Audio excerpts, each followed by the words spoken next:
Good morning, or it's morning over in Calgary, but hi everyone. We are going to continue with our look at the Bayou range of rums that is made by Louisiana Spirits out of Louisiana in the United States. Now, if you recall that I had talked about the white rum and I wasn't really very impressed with it, I also had asked with honest curiosity why a state or a company within a state that has a large sugar plantation um, industry can't make stuff out of cane juice as opposed to blackstrap molasses, which is the cheapest kind of molasses you can find. It's certainly not fancy molasses. And Matt Petrick kind of put a comment on, and he said, well, there's only about 2.5 months of cane crushing season, and therefore getting it over there to your factory or to your distillery is going to be kind of problematic. There's just a limited window. It's expensive to do, and therefore it's not going to work, especially since this is aimed at the average consumer, as opposed to somebody who's a little bit more into his rums and knows what he's talking about and wants what he wants, which is a fair comment, right? I've always felt that this particular company was very much into making sure that it received return on its money as opposed to love of rums by themselves. They have sold themselves out to a company that now is headquartered in Luxembourg and is the maker of Stolichnaya vodka, which of course is a very popular brand all over the world. The original founders are not really involved in the making of the rum anymore the way they used to be, but be that as it may, the company is still out there and the company still makes rums and the company still sells them. And I picked this particular trio up in Calgary because I was interested, right? I like American rums and I want to see what they're doing over there. The problem I have with this particular rum is very much that you don't actually get very much information out of it. Not on the label, not on the website. For example, this is called the Bayou XO Reserve. Now, a reserve is usually something that is literally reserved for people. In the old days when I started writing, one of the things that you used to see reserve labels on was stuff that they call the family reserve, stuff that was made for the founders or for the elite of the company or for the family that owned the distillery or so on. I get no such implication here whatsoever. They just call it an XO, they call it a reserve without ever defining their terms. A bit of an issue there, not a major one, but it's just something that kind of like leads to more questions rather than answers. The other thing is that you're never actually sure how old the rum is, right? Now, the XO is kind of like a weasel term that you're never actually sure what it means.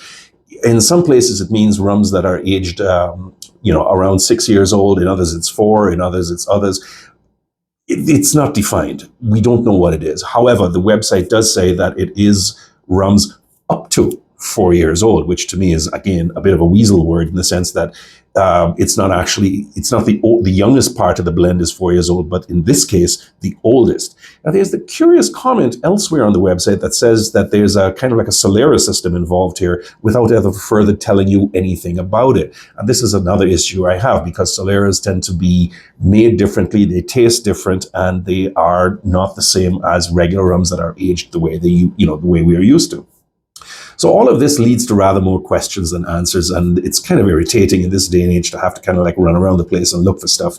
But be that as it may, the fact of the matter is that they do have pot stills. This thing has been aged. It's a blend of rums aged up to 4 years old. Watch for that.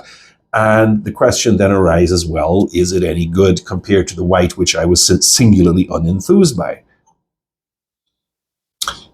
Yes and no. The 40% is part of the issue for me. I do believe that it could have been stronger. It is too faint to really give you any kind of serious impressions here. Now, what you are getting when you smell it is stuff like caramel, you're getting some bonbons, you're getting a little bit of smoke and leather and the sort of bourbon-like taste or smell, sorry, which I imagine would appeal to a lot of Americans who are very much into their bourbons. Perfectly fine. I don't really have a problem with that, except insofar as that you really got to strain with this little sucker. It should be, I think, a few points stronger, I think, to really make a statement for itself, which, as far as I'm concerned, it doesn't. The other thing is that when you taste it, you're not getting a whole lot. And I wish it could have been better because the thing is, there's some potential here. I do get a lot of standard rum notes. And that sounds really peculiar for me to say, especially since I've got a fairly good schnoz and, I can kind of get a fair bit out of it if I really try. I've had this on the go pretty much for about an hour now, and I've gone backwards and forwards and backwards and forwards and backwards and forwards.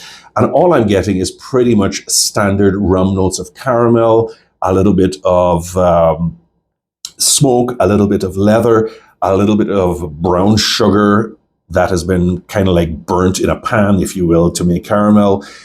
There's a little bit of salt. There's a little bit of sweet peas. The stuff that you get in a can, and you kind of pour it out, and you get that smell of the water. It's like that. A little bit of sweet corn and so on. But there's really nothing to get enthusiastic about. And to me, for something that is marketed as being slightly more premium than the rest, it really doesn't enthuse me very much.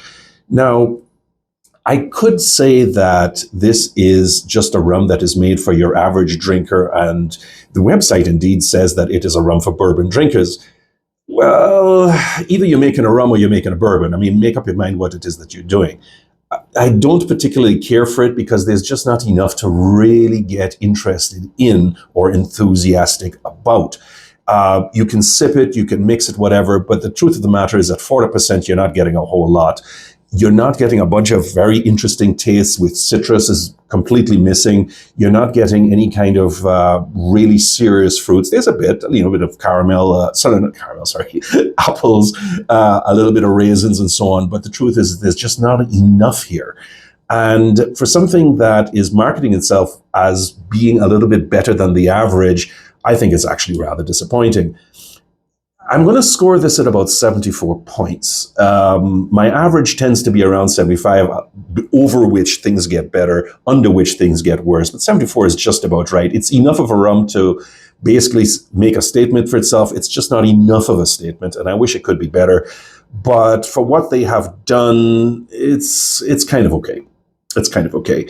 But it really doesn't make the American rum scene sit up and take notice, and the international scene is probably going to ignore it altogether. But be that as it may, it is a decent enough rum for what it is, and for something that's under 5 years old, and it really does taste that way, even a little bit sharpish perhaps from time to time. Yeah, it's okay. I'm going to leave it there. There's really not much more to say about it, and that's pretty much all that you're going to get today.